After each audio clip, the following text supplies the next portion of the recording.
साथियों, आज की वीडियो में हम लोग डिस्कस करेंगे जॉन गॉल्सवर्दी का एक और इम्पॉर्टेंट प्ले जस्टिस को, जिसको जॉन गॉल्सवर्दी ने 1910 में पब्लिश करवाया था। और ये एक क्या है, एक आपका क्राइम प्ले है दोस्तों। तो चलो हम लोग शुरुआत कर लेते हैं जस्टिस की। जस्टिस किसके द्वारा? जॉन गॉल्सवर्दी के द्वारा इसको लिखवाया गया और ये क्या है, एक क्राइम प्ले है। 1910 में इसे पब्लिश करवाया। अब आगे हम लोग डिस्कस करते हैं कि ये जो जस्टिस है ना, जब ये प्ले जो है परफॉर्म किया गया था तो कौन से थिएटर में इसको परफॉर्म किया गया था, उस थिएटर की देखो एक पिक भी लगा रखी है। उस थिएटर का नाम था ड्यूक ऑफ यॉर्क्स थिएटर। और इस प्ले को देखने के लिए वहाँ के प्रधानमंत्री, प्राइम मिनिस्टर यूनाइटेड किंगडम के देखने गए थे, पूर्व प्रधानमंत्री, और जिनका नाम था विंस्टन चर्चिल। उन्हें ये प्ले बहुत ज़्यादा पसंद आया दोस्तों। और एक चीज़ बता दूं कि हमारे यहाँ के बहुत ही सुप्रसिद्ध लेखक मुंशी प्रेमचंद ने भी इसको हिंदी में न्याय करके जो है इस प्ले को लिखा है। तो ये तो थी एक बेसिक जानकारी कि यह प्ले जो है उस मूवमेंट का हिस्सा था जिसमें ब्रिटिशवासी मांग करते थे अपनी न्याय व्यवस्था को सुधारने के लिए। और उस समय न्याय व्यवस्था इतनी ज़्यादा करप्ट थी कि गरीबों के लिए न्याय अलग था और अमीरों के लिए अलग था। और मैं बता ही चुका हूँ कि हिंदी में इस प्ले को, जस्टिस को किसने अडॉप्ट किया है? न्याय नाम से मुंशी प्रेमचंद ने। अब इसके कैरेक्टर को देख लीजिएगा, इसमें कौन कौन से मेन कैरेक्टर हैं। एक विलियम फाल्डर दिखाया जाता है जो कि जूनियर क्लर्क होता है। एक लॉ फर्म होती है, उसमें जूनियर क्लर्क कौन दिखाया जाता है? William Falder. और एक मोस्ट इंपॉर्टेंट और इसका है, विलियम फाल्डर के बाद में रुथ हनीबेल दिखाई जाती है जो कि एक मैरिड वुमेन होती है, यानी कि शादीशुदा महिला होती है। लेकिन ये प्यार करते किससे करती है? विलियम फाल्डर से ये प्यार करती है और उसी के साथ ये भाग जाने का भी प्रयास करती है। Attempt to elope, elope means होता है भाग जाना। विद हिम, किसके साथ? विलियम फाल्डर के साथ। तो ये दो कैरेक्टर हम लोगों को समझ आ गए, एक विलियम फाल्डर के बारे में, दूसरा हनी यानी कि रुथ हनीवेल के बारे में। अब तीसरा कैरेक्टर जरा जान लो, रॉबर्ट कुक्सन के बारे में। ये कौन है? ये एक सीनियर क्लर्क दिखाया जाता है, कहाँ? लॉ फर्म में। और किसके साथ काम करता हुआ दिखाया जाता है? विलियम फाल्डर के साथ ही काम करता हुआ दिखाया जाता है। अर्थात हम कह सकते हैं जिस कंपनी में, जिस लॉ फर्म में विलियम फाल्डर काम करता है वहीं रॉबर्ट कुक्सन भी काम करता है। लेकिन ये विलियम फाल्डर का कौन है? सीनियर है, इसीलिए इसको सीनियर क्लर्क कहेंगे।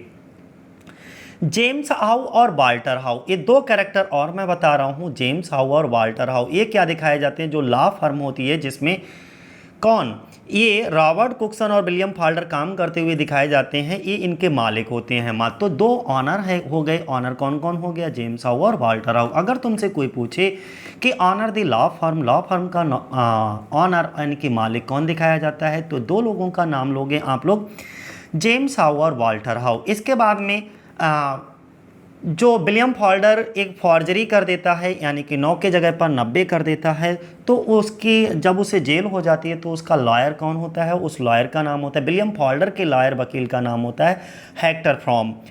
और एक बिस्टर दिखाया जाता है। बिस्टर कौन होता है? एक डिटेक्टिव होता है, ठीक है। जेम्स हाउ सॉलिसिटर होता है, वाल्टर हाउ ये भी एक सॉलिसिटर दिखाया जाता है। रॉबर्ट कुक्सन कौन होता है? उसका मैनेजिंग क्लर्क होता है जो कि सीनियर होता है। और विलियम फाल्डर जो कि इसका जूनियर क्लर्क होता है, ठीक है। शर्डल एक ऑफिस बॉय दिखाया जाता है। इसके बाद में बिस्टर एक डिटेक्टिव दिखाया जाता है। काउली एक कैशियर दिखाया जाता है। कैशियर कौन होता है? काउली होता है।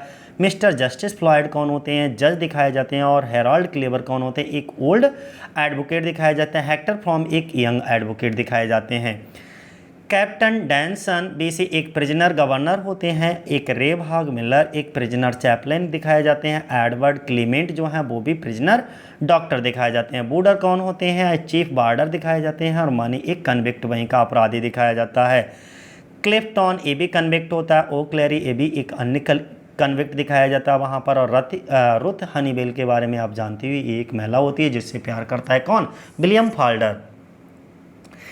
तो जस्टिस के बारे में अब तो बहुत पता चल गया होगा। कब आया था? 1910 में आया था। ये क्या है? क्राइम प्ले है। और बाद रिटन लिखा गया as a campaign to improve, एक कैंपेन था, ठीक है, टू इम्प्रूव करने के लिए, सुधारने के लिए कंडीशंस को, दशा को इन ब्रिटिश प्रिजन। ये इसकी थीम बहुत ज़्यादा पूछी जाती है कि जस्टिस नामक प्ले जो कि जॉन गॉल्सवर्दी के द्वारा लिखा गया है, उसका थीम क्या है? तो थीम आपको बताना है a campaign to improve condition in British prison, ठीक है। एसी वार्ड ने इसके बारे में एक कमेंट किया है कि justice is a commentary upon the present administration of that period. और ये टीजीटी के 2009 में पूछा गया है एसी वार्ड का कमेंट, इसको कहीं पर भी नोट डाउन कर लीजिएगा। कौन सा? कि justice is a commentary upon the present administration of that period.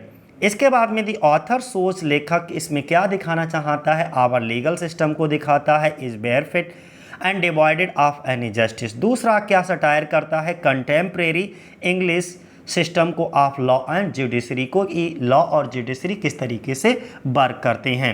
इसके बाद में टीजीटी 2009 में ये भी क्वेश्चन पूछा गया, इसका जो मेन कैरेक्टर विलियम फाल्डर के बारे में ये पूछा गया कि विलियम फाल्डर कौन से प्ले में दिखाया जाता है? तो वो जस्टिस में दिखाया जाता है, ये इसका हीरो दिखाया जाता है। ठीक है। और suffer bitter punishment of solitary confinement, और ये जो है bitter punishment of solitary confinement यानी कि इसको जेल, एकांतवास जेल की सज़ा सुनाई जाती है। ठीक है। तो ये इनके बारे में सारे सेंट्रल कैरेक्टर और इन सब के बारे में हम लोग चर्चा कर ही चुके हैं। एक बार तेज़ी से रिपीट कर दो, James How, Walter How, Robert Cokeson और विलियम फाल्डर। इसके बाद Sweedle, Wister, Cowley, Mr Justice Floyd और Harold Cleaver, Hector Frome, Captain Danson, Edward Clement और बूडर। अगर आप इस प्ले को डिटेल से देखना चाहते हो तो मैंने डिटेल से भी बना रखा है, ये तो मैं सिर्फ आपको रिवीजन करा रहा हूँ, तो रिवीजन आपका वीडियो है। ठीक है। मनी, क्लिफ्टन, ओ क्लेरे, रुथ हनीवेल और के जो कि फाल्डर की क्या है, बिलव्ड दिखाई जाती है। तो ये आपको क्लियर हो गया, ये इसके क्या थे, कुछ इंपॉर्टेंट कैरेक्टर थे, यही पूछे जाते हैं, जो पूछा जाता है वो हमने आपके साथ डिस्कस कर लिया दोस्तों। तो हिंदी स्टोरी बताने की हमको ज़रूरत है ही नहीं, ये कैरेक्टर ही आपको ध्यान बनाए रखना है, जिसमें जेम्स हाउ सॉलिटर हैं, वाल्टर हाउ सॉलिसिटर, ये दोनों सॉलिसिटर दिखाए जाते हैं, रॉबर्ट कुक्सन सीनियर क्लर्क दिखाया जाता है, एक डेविस नाम का कैरेक्टर, ये सब कैरेक्टर हैं। काउले एक कैशियर दिखाया जाता है, विलियम फाल्डर जो दिखाया जाता है जूनियर क्लर्क होता है, और एक रुथ हनीवेल उसकी प्रेमिका दिखाई जाती है। कोर्ट रूम का दृश्य दिखाया जाता है इसी में,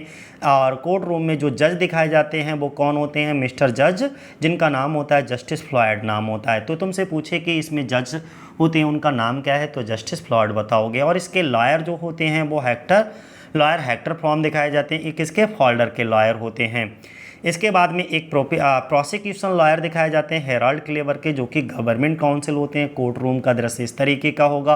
और एक तरफ कौन है? लॉयर हेक्टर फ्रॉम, जो कि यंग हैं और ये बहुत ही अनुभवी हैं, प्रोसिक्यूशन लॉयर हैं, जिनका नाम है हेराल्ड क्लेवर, जो कि गवर्नमेंट काउंसिल हैं दोस्तों।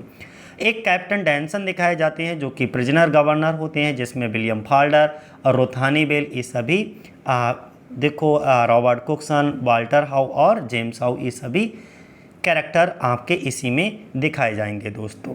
ठीक है। चैपलिन दिखाया जाता है ह्यूज मिलर का, एक डॉक्टर एडवर्ड क्लेमेंट दिखाया जाता है उसमें, ये कुछ न्यू कैरेक्टर हैं, और कुछ उसी में पहले से ही जेल में बंद एक कन्विक्ट होते हैं, जैसे मोनी होता है, ओक्लेरी होता है, क्लिफ्टन होता है, ये सभी कन्विक्ट दिखाए जाते हैं वहाँ के। ठीक है। डिटेक्टिव एक दिखाया जाता है जिसका नाम होता है बिस्टर, इसको भी याद रखना, पूछा जा सकता है। तो दोस्तों ये थे हमारे मेन कैरेक्टर और मेन बातें हमने आपको डिस्कस कर ली। तो आज की वीडियो में इतना ही। जय हिंद, जय भारत साथियों।